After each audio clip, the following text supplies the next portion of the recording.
welcome back to the Manchester Punk Festival. Thank you. Last time it was the first one post-COVID. We had this incredibly quick interview backstage across the road, and you went on stage about 5 minutes after that. It was a bit insane. We got about an hour now, so that's perfect. Yeah, we can talk things. 2 different modes, yes. But I noticed you're still wearing a mask. Well, not right now. No, but when inside, when indoors. I have to scream the whole weekend, so the whole week, so I don't want to get sick. I don't blame you. Because your voice is very powerful. Thank you. What's been happening in the last couple of years? Well, we got COVID on the last tour, and then we went home with our tail between our legs, and then we almost broke up, and then we came back together, and then what did we do? Whole U.S. tour? Did a whole U.S. tour. Southwest again. Oh, split with Jodie Faster. We did a tour with Jodie Faster in the States. We did a tour with Effa Mascoletta. I think that's how you pronounce it. Effa Masculata. And now we're working on our second full length. So it's been a busy couple of years since the last time we were here. Yeah. And how did that come about with Jodie Faster? You just released a split with them, and we've been friends with them for a while, and we toured, and about like the third night in, I just asked if they wanted to do a split, and they begrudgingly agreed. So all their songs are already recorded, so they really didn't have an excuse. So, and knowing them begrudgingly meant yes, please. Yes, they were very sweet. And that's your label, if I'm not mistaken. Yes, No Time Records is my label. Do you release a lot of various things, and how do you get them when you decide to release something? I used to just follow what TNS Records was doing and then just asking all their bands for releases, and then when they caught on to that, I had to start branching out in the UK. But people come to me, I come to them. If I like it, I'll put it out, and that's pretty simple operation. I don't make any money doing it, so if it sells or not, I don't really care. No small independent label like that makes any money whatsoever. Absolutely not. What's been your favorite release from No Time? That's like picking children. I was a really big fan of the Honest Knop release I did a couple years ago. They're a Leeds-based fastcore band, members of Afternoon Gentlemen and Lugubrious Children. I really absolutely love that record.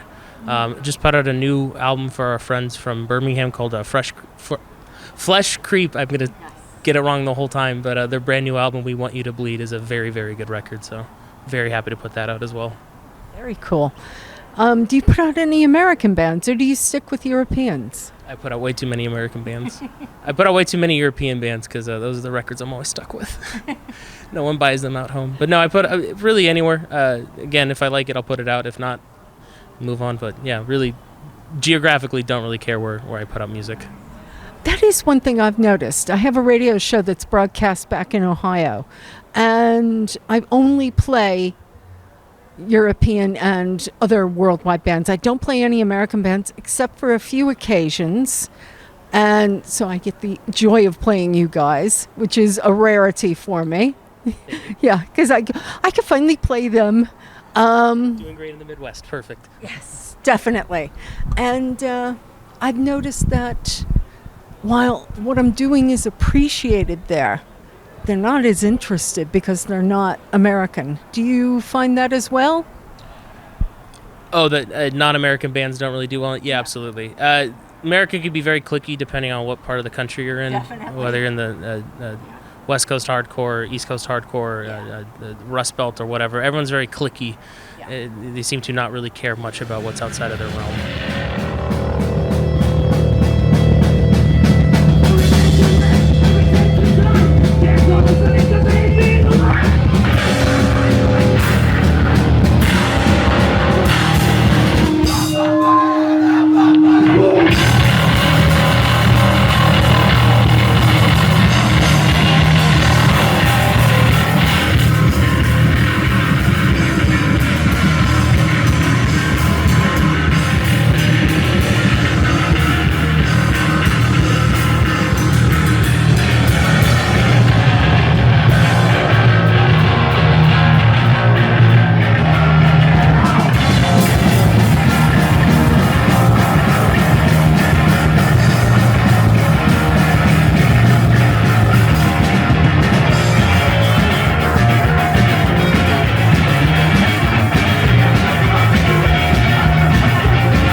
guys find that when you come over here, you face the same thing, or do you think Europeans are more open to bands from all over the world?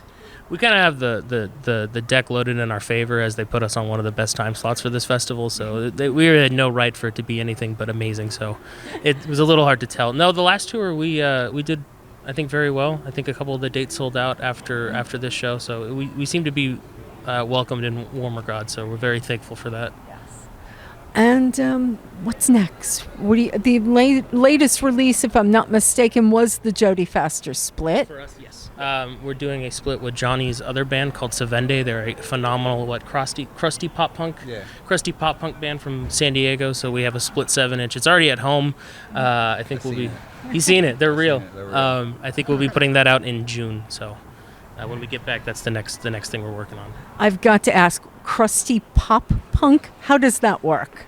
Crust pop is just crusty, really crusty vocals with like poppy punk, not fast pop punk, like just poppy riffs.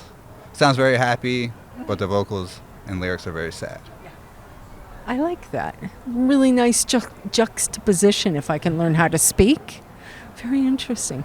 Are the rest of you, any of you guys otherwise in other bands?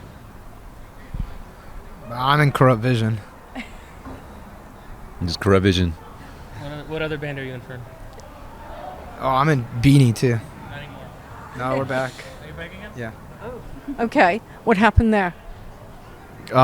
We all decided to grow up, essentially. That does happen. Usually bands break up when that happens, though. Yeah. But no, now we're back. We're good on that. Oh, and I'm in another band called Dry Spell too. We're a pop punk band too.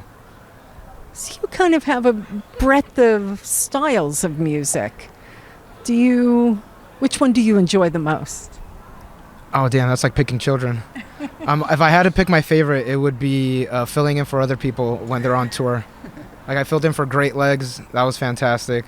I was going to fill in for the Carmines, too, which they're a Ramones core band from Mission Viejo, California. Google it. Oh, yeah, I was in Rash Decision for a tour. Yeah, that's my favorite band, covering for other people's bands. And being in Rash Decision for a tour, pretty good. Yeah. Yeah, I like metal, and Corrupt Vision is more on the punk side of Power Violence, so playing thrash metal and crossover thrash was actually really cool. Yeah, I can imagine. And I asked you about this last time, the anti-ska. I love that ska sound that you get in there, obviously no horns, and then you just break into some loud, nasty, mean, evil, my kind of music. And when you pull the two together, it really works. But is there a big scene of that out there? Big, no, but we have noticed a couple bands with the same sort of noise and the same sort of style popping up around the country. There's a band called 13 Cavities from Philly. Mm-hmm. They're a very violent, kind of screamy ska band. There was a short-lived band from our hometown called Florida Man that was also a kind of a screamy anti-ska band. But we see a couple of bands popping up here and there. I don't know if we directly influence them, but it's nice seeing people pushing the edges of what ska core is. So. Yeah. Hey, you started a genre. There's CRK from Mexico. They're a great. I think they straight up call themselves grind ska, which is pretty sick. Grind ska. Yeah, they're great. They're crack, but it's spelled CRK. They're very great. I'm gonna check them out. Where else are you playing on this tour? After this, we go to Birmingham to play the Flesh Creep release show. Mm-hmm. Then we go to London, and then we hop the border. Or I think we're taking the underground tunnel to Lille, France. Oh, yeah. Paris, back up to Belgium. I forgot what city. Mm-hmm. Ghent. And then 2 dates in Germany. We're playing Hof, or HOF, however it's pronounced, and then ending in Berlin. So you're going to get to see and do a lot, which is really good. Everywhere in Western Europe, so very thankful. Do you find German audiences in particular tend to either love or hate? You've played Germany before. How has Germany treated you? Oh, we've never played Germany. You haven't? Oops. Oops, we can cut that. No. So, good luck with that. Thank you. I think they'll be good. But We already had to drop a show because the venue was cool with a bunch of transphobic turfs, so we've already had to change the venue on the tour. So thank you. I do not have I don't have the best experience with Germany so far, but keeping an open mind for the rest of it. German people are either very open or they still hold on to some weird old values, kind of like America. Yeah, very, very similar. From trying to navigate booking the show and learning a lot about the political scene in Germany, it has been a minefield to say the least. Yes. Worse than the States, I think. Yeah, because it's harder to see for us. But yeah. And speaking of the States and the political scary climate, how has that influenced things for you? I think our music now is getting a lot more political.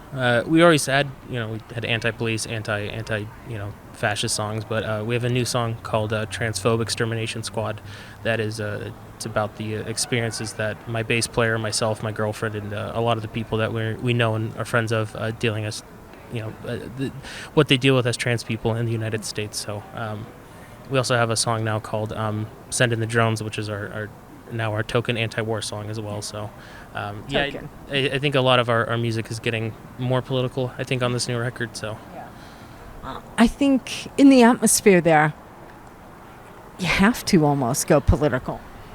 Yeah, I think it's kind of hard to be apolitical or unaware, especially if you're playing in some sort of DIY scene or something that is so heavily entrenched with politics that it's very hard at this point to be a fence sitter or completely stay out of it.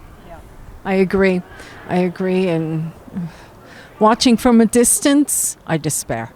That's all I can say. Yeah, I despair. Thank goodness I can still vote from abroad. I think we all know where that vote's going. The least worst candidate. It's literal fascist or genocide Joe. So yeah, it's not great options right now. No. Yeah. Definitely not. So what's next? You're keeping busy, but our full length is absolutely next. We have a summer tour planned throughout the western United States, which actually is the first time we've ever done the West Coast proper with this project. But yeah, we're pretty much laser focused on our full length. As soon as we get home, pretty much to that tour is just going to be dedicated to that full length. We're playing a massive ska festival in Los Angeles called Skaland. We're playing with Inspector, Red Store Bums, Tijuana No. So we got invited to play that, and we're very thrilled to kind of finally be involved in the LA ska core scene. So hopefully we make a good impression. That'll be great. That will be good. When is that? 4/20, April 20th. So it's 2 weeks from now? Yeah. And it's all legal over there in California, so They it's just hand it to you 420. out there. Yeah, they just hand it to you. So Different world. Well, I can see you're freezing. You have a coat. Actually, everybody else has a coat. I have one, but I'm freezing. I walk outside, it's very cold. I walk inside, it's very sweaty. I do not win. Yeah. No, I couldn't walk when I walked in that venue because my glasses all just went fogged. Yeah. We love it here. We love it here, but you walk in and you're blind. Yeah. So I will let you go and go into the too warm venue. Thank you. And thank you very much. Thank you for having us again. Can't wait to see you guys on stage. Thank you. Thanks. Thank you all.